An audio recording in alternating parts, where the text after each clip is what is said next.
কাল বগুড়া যাচ্ছেন প্রধানমন্ত্রী তারেক রহমান। 2 দশক পর যাবেন গ্রামের বাড়িতে। সফরকালে বগুড়াকে দেশের 13তম সিটি কর্পোরেশন হিসেবে ঘোষণা করবেন প্রধানমন্ত্রী। এছাড়াও বেশ কিছু রাষ্ট্রীয় কর্মসূচিতে অংশ নেবেন তিনি।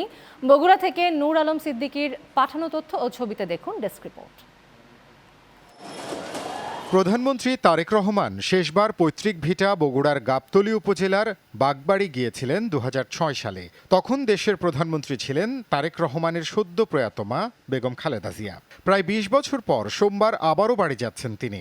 প্রধানমন্ত্রীর এই সফরকে ঘিরে যাবতীয় প্রস্তুতি সম্পন্ন।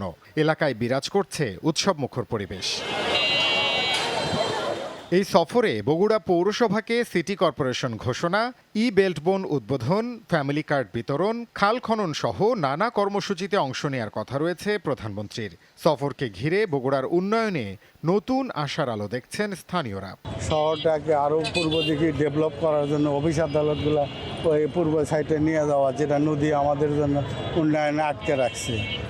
আমাদের এই ধরনের রাস্তাঘাটগুলো হওয়া, শিক্ষা প্রতিষ্ঠানগুলো আরও, বগুড়া তো শিক্ষা প্রতিষ্ঠান খুবই ভালো, কিন্তু বিশ্ববিদ্যালয়ের বিশেষ প্রয়োজন। এই রেল লাইনেরটা যদি সমস্যার সমাধান করা যায় তাহলে দুই পারের বগুড়া এক হয়ে যাবে।